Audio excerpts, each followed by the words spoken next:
swings. It's a high fly ball with deep right center field. Martin on the run, still going back near the wall, and he can't get it. The ball bounds away from him. This could be an inside to Parker. They're waving home Sanchez. They're going to wave home Hicks. The throw to the plate will be not in time. An inside to park home run. Oh boy, it's been a while. With the football season coming to a close and the Super Bowl being over, my favorite time of year is here. Baseball. The start of the offseason, the start of spring training. Pitchers and catchers are going to report, sometime in February? I don't know, I can't remember, I'm too exhausted.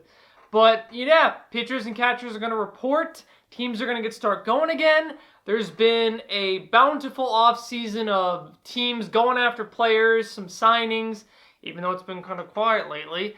But yeah, we've had a lot. And so I want to start talking baseball again.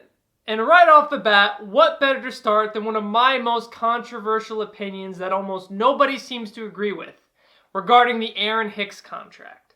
For those of you who don't know who Aaron Hicks is, first of all, get out of the rock you're living under. And second of all, there's something called the internet. Get on that.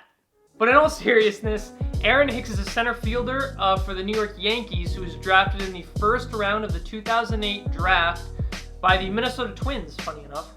He, came up through their system, made it to the big leagues, had, some on and off play, never really turned into a full-time starter with them, never was impressive with the bat. He had maybe like 50 games played, 30 games, 80 games played sporadically through his career with the Twins.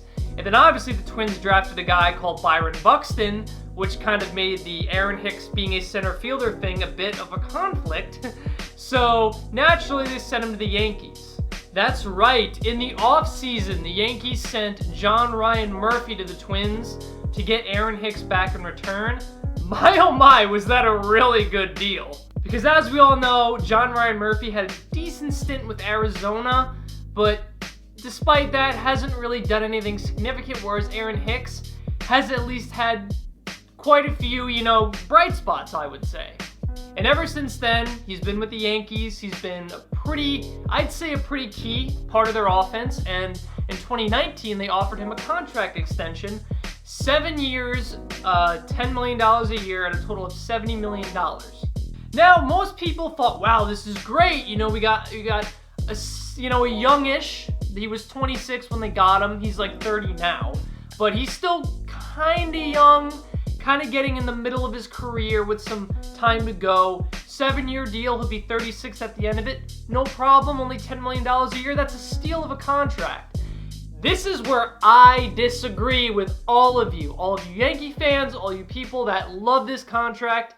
Here's where I kind of disagree and where I kind of draw issue with it. Yes, while Aaron Hicks has shown a lot of bright spots in his development, he's come a long way since his time with the Twins, where offensively he was not a significant player at all. I think it was 2018, he hit like 27 home runs. He was a key part of the Yankee offense in getting them to 100 wins and bringing them to the postseason.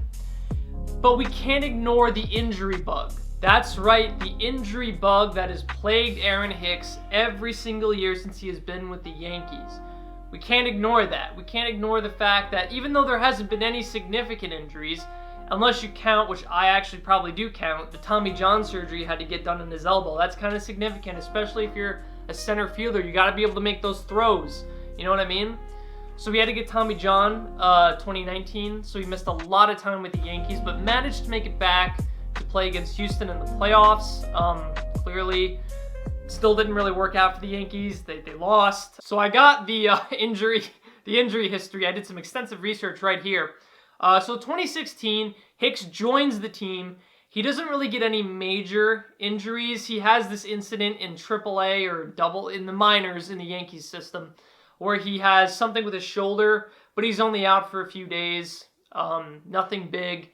He does join the big league ball club for a significant amount of time. In about 120 games, he hits like 8 homers with a .217 average. Pretty piss poor. It's not great. It's not great at all. But, he's developing. He's only 26, 27, which is, I guess, kind of old for still being a prospect, but you're not panicking yet. You know what I mean? Then 2017 hits, and we start to see the injuries kind of not pile up, but they start to affect him. He starts missing games. In 2017, he gets an oblique injury in June. That sidelines him for a little bit. And then in September, he gets another oblique injury, both of which put him out for significant chunks of time. He only plays 88 games during this time. However, he still manages to put up career-high numbers despite missing these amounts of games. Luckily, in 2018, while he still is plagued by, minor injuries, he doesn't have anything serious, so he still misses some games, but he's still very productive. He plays in 137 games, hits 27 homers, and bats .248. Pretty good, and he's got a good OBP. His OBP was around 370, I believe. The injuries he does get are a strained intercostal muscle. I've never heard of that, but that was in March. He comes back in April, and then he had a minor hamstring thing that didn't put him out for any big amount of games, but he did miss a little bit of time because of that. But again, he plays for most of the season. Nothing that serious. And then in February, he gets this contract extension. 7 years, $10 million a year. Everybody loses their mind. It's a great deal, right? Well, if we're talking about a guy who's about 27, 26, who hasn't had a real history with injuries, isn't that injury prone, has morphed into this offensive juggernaut, and is going to continue to get better, and grow, by leaps and bounds for maybe 4 more years. Yes, it's good, but Aaron Hicks at this point is 29, 28. He's battled with minor injuries in the past. He's missed significant time. He hasn't really played a full season unless you count 2018, 130 games. That's basically a full season, I guess. So 1 full season under his belt. Very offensively productive that year. But is it enough to warrant, that big of a contract extension? No, not in my opinion.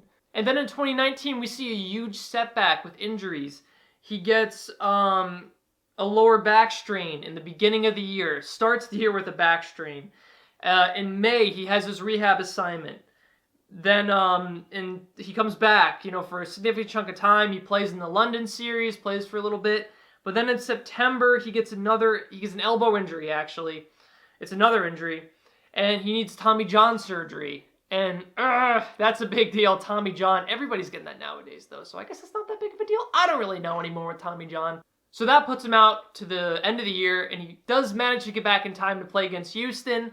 Doesn't really contribute that much. I know he had 1 home run in the postseason, which is kind of good against Verlander. But yeah, apart from that, he doesn't really make a major impact in 2019, the first year of his big contract. And then he gets surgery in the offseason, and now we are where we are now.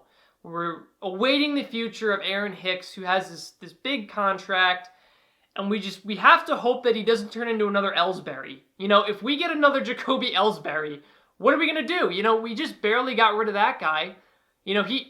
So here's the thing about actually him and Ellsbury, is Ellsbury had a no-trade clause. The good thing about Aaron Hicks' contract is he doesn't have that no-trade clause. We can trade him if we need to. So let's break this down. Hicks has had one impressive offensive year, but defensively, he's always been a good defensive player. I guess that's where you can kind of liken him to Byron Buxton, but Hicks took a while to get around with the bat. And now that he is around with the bat, I don't know, maybe we could go on for years and years and years, but I just think that with the Yankees, I know you guys have a lot of money and you want to you want to lock down these players that you think are going to have bright futures, but is a 7-year deal? I mean, I think the 1-year deal they originally gave him would have worked fine. Give him another year to see if he can do it back to back. Have him show consistency. That's something we haven't seen from him yet, is consistency with all the injuries and the fact that he's only really played 1 full successful season. So in conclusion, I think based on injuries, based on the fact that he's only played 1 full successful season, we don't know if he can repeat those offensive stats. He might go into an offensive drought and never be able to hit successfully again. We don't know. That's part of baseball, you take risks on players that you think can be amazing. But I will say that $10 million a year for 7 years is a steal. It is. So if he does continue to battle with injuries, it won't be too big of a deal because we don't have him on a massive contract, like a Bryce Harper level contract. So we have that saving grace. Thanks for watching. I hope that this was a good enough video for my return. I'm going to definitely try to put more videos out like this as I have a lot more time to make content. I'm making content on the weekends. I'm going to be making content during the week. It's going to be great. I'm going to be editing. We're back, baby, and I'll see you in the next video. Bye-bye. Kepler lines that in the air to left center. Hicks on the